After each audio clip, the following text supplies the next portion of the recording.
প্রীতি পৃথকের কাঁধে হাত রেখে ল্যাপটপে কি যেন দেখছে। দুজনেই খুবই কাছাকাছি বসে আছে। ভীষণ রাগ হচ্ছে নূরের, তবে তা ক্ষণিকের জন্য ছিল।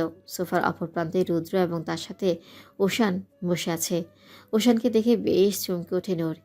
এই সেই ছেলে যাকে সেদিন রাস্তায় দেখে সাহাকে বলেছিল ওই বলা এই সেই ছেলে যাকে সেদিন রাস্তায় দেখে সাহাকে বলেছিল ওই কথাগুলো, যা শুনে পৃথক রেগে তার বাড়িতে গিয়ে বকে আসে তাকে।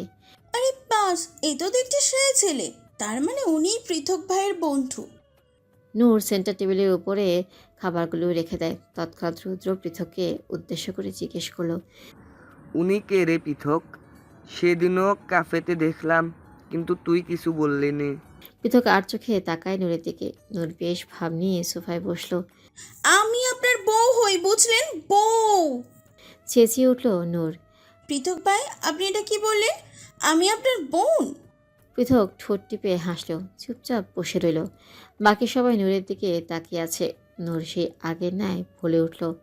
উপস্থিত সবাই নূরের কথাবার্তা শুনে ফিক করে হেসে উঠল। নিজের বিষয়টি অতঃপর খেয়াল করল, যা তাকে বেশ লজ্জায় ফেলেছে। দাঁড়ালো না নূর, বাইরের দিকে ছুটে চলে গেল। সবার আগোচরে ওশান সেদিকে যায়। ব্রো, তোর বউকে বোন বললি, তাতে তো চটে গেল। আর বলিস না, আমি তো জানতাম ও কেমন কিছু বললেই তেতে উঠবে। এখন সেটাই হলো। বাগানে দাঁড়িয়ে আছে নূর।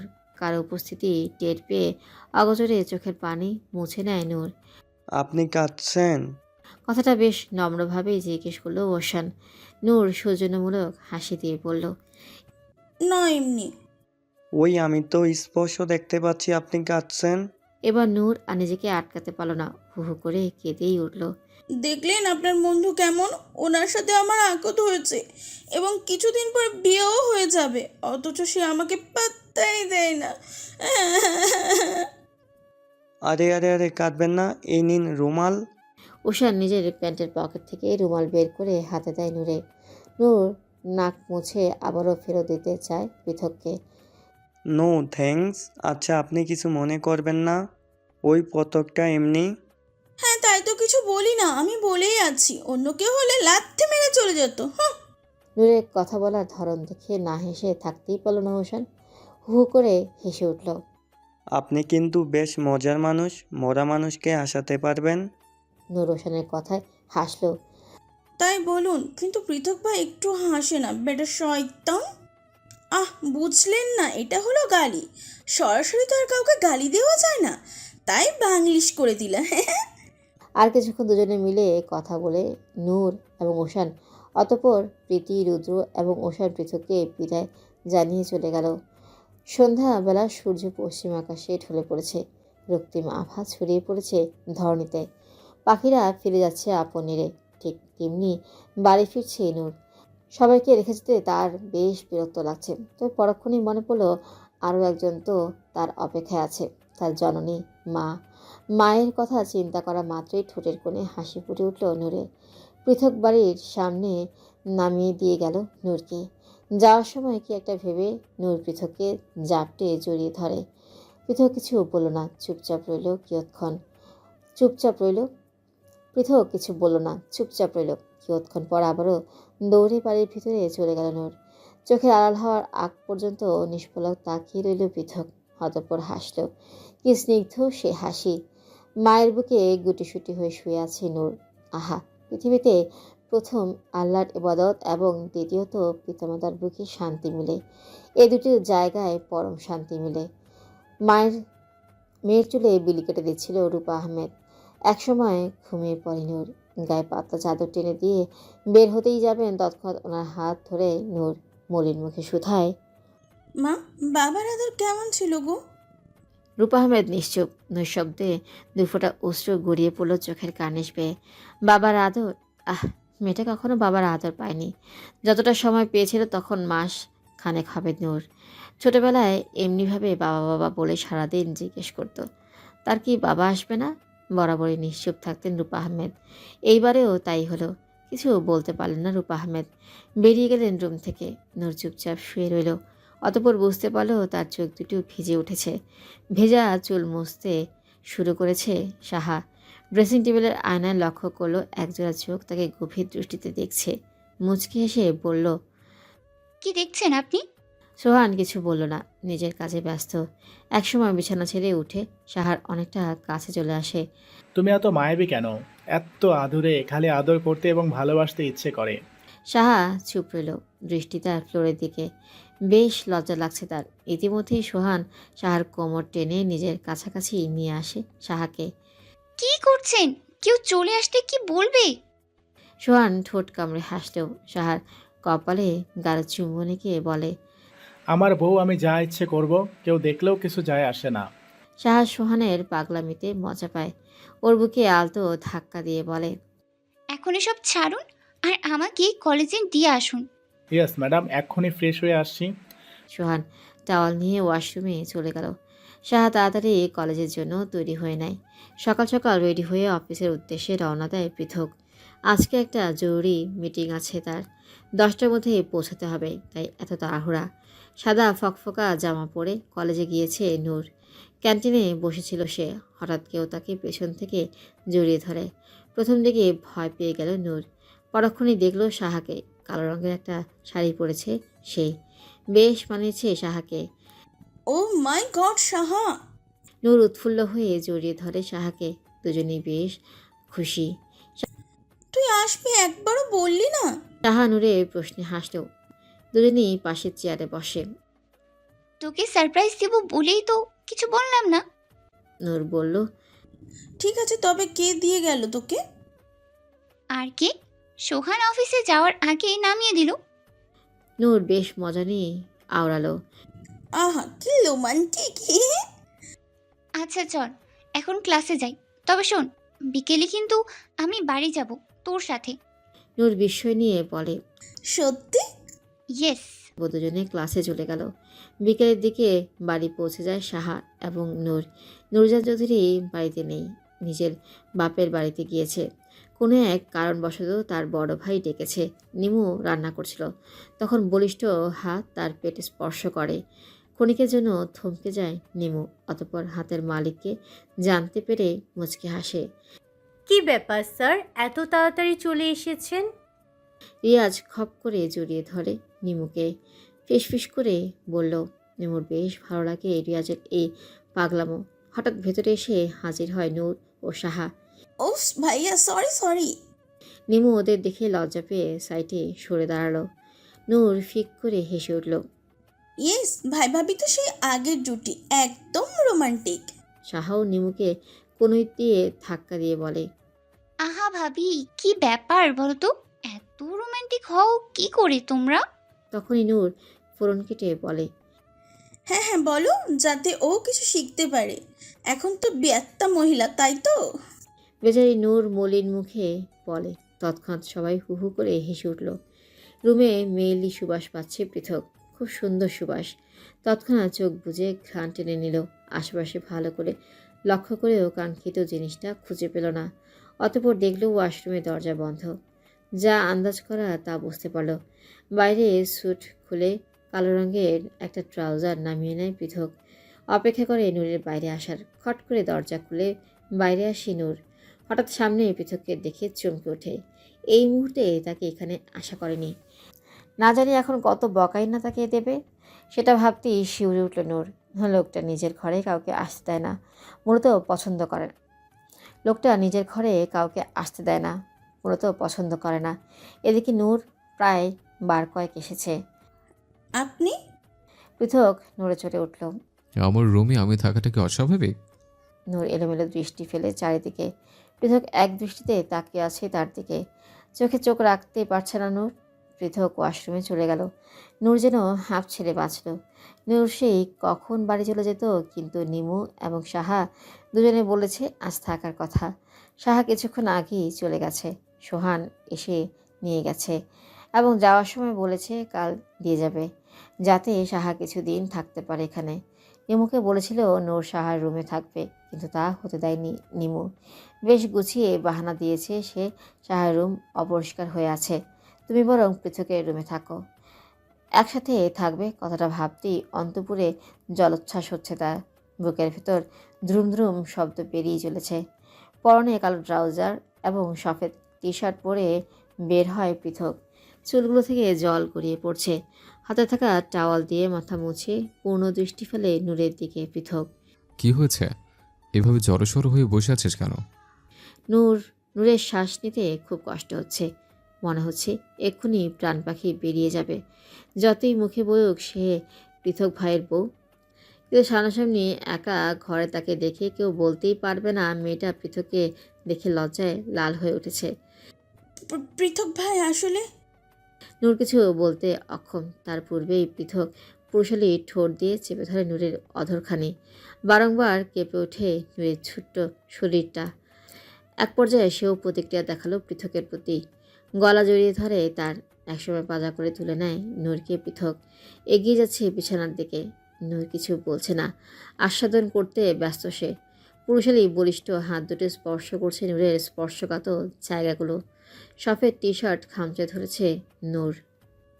পৃথক ভাই বৌজান, এক বালতি পানি এনে মুখের উপর ফেলে পৃথক। প্রচণ্ড রকম ভয় নিয়ে লাফ দিয়ে বিছানা ছেড়ে উঠে বসে নূর।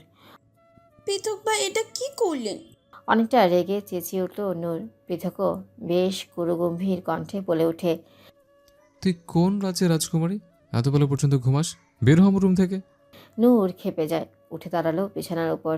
রাগ মিশ্রিত কণ্ঠে বলল, আপনি আমার বিউটি স্লিপ নষ্ট করে দিলেন। আপনাকে তো আমি নূর বিছানা থেকে নেমে গিয়ে পৃথকের চুল টানতে লাগলো। ছাড়বো না। আজ এসপার নেই তো ওসপার। তাই না বুড়ি, ছাড় আমাকে, নাহলে কাছা চাবিয়ে খাবো। তার আগেই আমি আপনার চুল ছিঁড়ে দেব। নূর ঘুমের মধ্যে পৃথকের চুল টানতে শুরু করে। কোকিয়ে উঠল পৃথক। এই মেয়ে ছাড়, নূরের বাচ্চা ছাড় আমাকে, চুল টানছিস কেন? নূর ঘুমের মধ্যেই পৃথককে বলল। লাথি মার। বলি এক লাথি মেরে বিছানা থেকে ফেলে দিল পৃথককে নূর। ও বাবা, আমার গোমর গেল রে। ব্যথায় কুকিয়ে উঠল পৃথক। নূরের ঘুম ভেঙে গেল। সে দেখল পৃথক নিচে বসে আছে। হঠাৎ পৃথককে নিচে দেখে আশ্চর্য হলো সে। এই বাবা পৃথক ভাই, আপনি ওখানে কি করছেন এত রাতে? পৃথক রাগে ফুঁসতে থাকে। ধমক দিয়ে দিয়ে হিসিয়ে বলল, বেয়াদব মেয়ে, আমাকে লাথি মেরে ফেলে দিলে। শুধু লাথি কি বলছে, তুই তো চুলগুলো শেষ করে দিয়েছিস। ধমক দিয়ে দিয়ে হিসিয়ে বলল। নূর ব্যাপারটা বুঝতে পেরে জিভে কামড় দেয়। মনে মনে বলল, এটা কি করলাম আমি? এবার ম্যানেজ দিতে হবে। নূর নিজেকে ধাতস্থ করে বিছানা থেকে নেমে পৃথককে ধরে তোলে। কি বলুন তো, নিজেই হয়তো স্বপ্নে হাঁটুডু করছিলাম, তার মধ্যে দেখলাম আপনি এসে গেছেন মাঠে। তখন আমার মাথায় একটা কথাই ঘুরছিল, নূর তোকে জিততেই হবে, তাই জন্য দে লাথি। এরপর পৃথক নূরকে কথার পিঠে থামিয়ে দিল। তারপর তুই আমাকে লাথি মেরে বিছানা থেকে ফেলে দিলে। নূর ফ্যাল করে তাকিয়ে রইল। পৃথক ফের বলল, তোকে বিয়ে করলো তো দেখছি 2 দিন আমাকে মেরে ফেলবে। ও মা গো, কোমরে কি জোরে লাগলো। ইস। নূর কিছুই বলল না। আল্লাহ আল্লাহ করতে লাগলো যাতে পৃথক তাকে মেরে টেরে না দেয় আবার। নূরের ভাবনার মধ্যেই পৃথক ওর কান টেনে ধরল। মনটা বলছে থাপ্পড় দিয়ে তোর 32টা দাঁত ফেলে দে। আহা, ভুল করছেন, 32 না 33 হবে।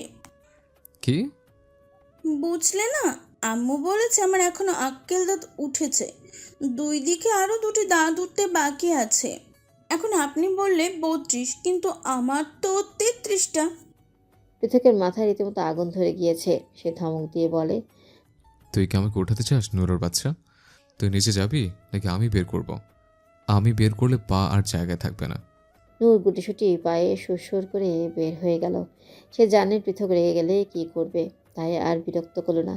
চুপি চুপি সাহার রুম খুলে ওখানেই শুয়ে পড়ল। আপনার সাথে বসে খাবো মামা। সকাল সকাল সবাই একসাথে নাস্তা করতে বসেছিল। তখন নূর এসে পৃথকের জায়গা দখল করে নেয়। শাফিন চৌধুরী পাশের চেয়ারে পৃথক সবসময় বসে, কিন্তু আজ তার ব্যতিক্রম হলো। নূর এসে বসলো। তৎক্ষণাৎ শাফিন চৌধুরী খাওয়া প্রায় শেষের দিকে। তিনি উঠতেই যাবেন, তখন নূর হাত ধরে আদরে আবদার করে বসে। সবাই অবাক দৃষ্টিতে তাকিয়ে আছে নূরের দিকে। মেয়েটা বড্ড বাবা পাগল, কিন্তু ওকে বাবার ভালোবাসা দেওয়ার আগেই বাবা নামক মানুষটি হারিয়ে গেছে। পৃথক সিঁড়ি বেয়ে নামতে নামতে নূরের আচরণে একটু কেঁপে ওঠে। নূরের পাশে চেয়ারে পৃথক এসে বসলো। নূর শাফিন চৌধুরীর হাত ছেড়ে দেয়। শাফিন চৌধুরী আদরে হাত রাখি নূরের মাথায়। হ্যাঁ, অবশ্যই খাবি। এই নূরজাহান, তাড়াতাড়ি ওর প্লেটে খাবার দাও। হ্যাঁ দিচ্ছি। নুরজাহান চৌধুরী নূরের প্লেটে খাবার তুলে দেন। তৎক্ষণ শাফিন চৌধুরী রুটির এক টুকরো মুখে তুলে দিল নূরের। নূর প্রচণ্ড উৎসাহ নিয়ে খেতে লাগলো। বার কয়েক পৃথকের দিকে তাকায়। পৃথক নিষ্পলক চেয়ে আছে। মেয়েটা বড়ই অদ্ভুত, একটু চঞ্চল বটে, কিন্তু সরল, খুবই সরল মনের। তাই তো এই পৃথক চৌধুরী এত ভালোবাসে ওকে, কিন্তু প্রকাশ করে না। তবে করবে খুব শীঘ্রই। খাওয়া দাওয়ার পর্ব শেষ হতেই নূর টিভি ছেড়ে বসে রইল।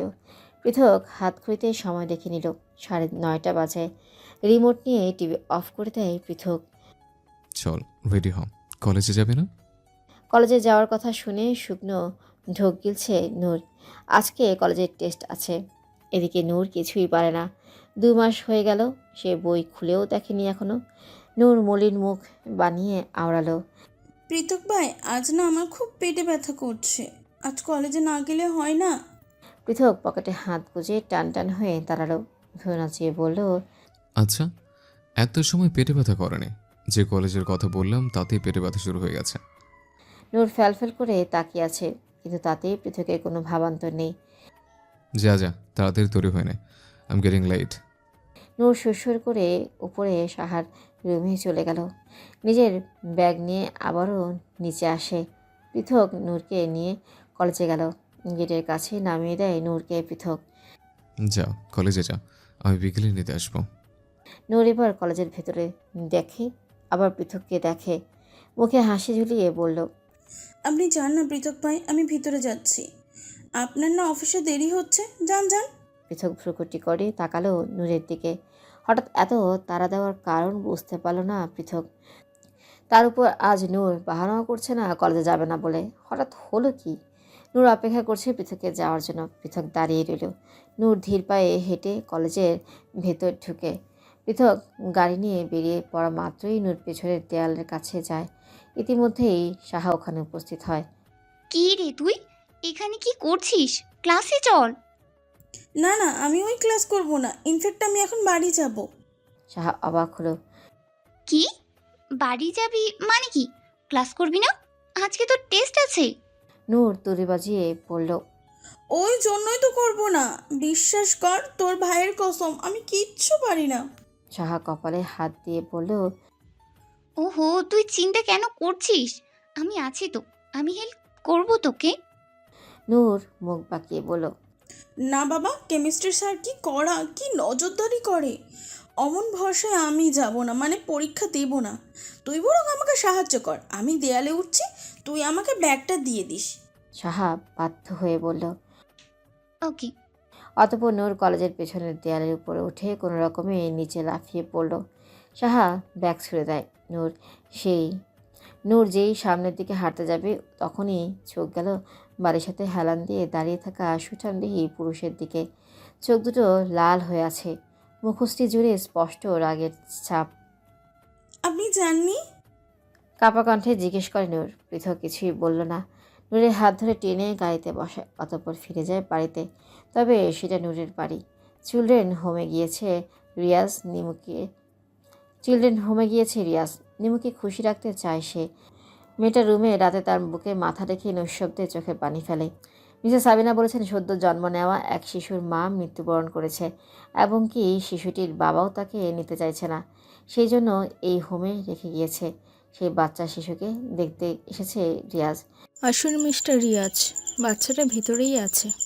জি চলুন। মিসেস সাবিনা রিয়াজকে ভেতরে একটা রুমে নিয়ে যান।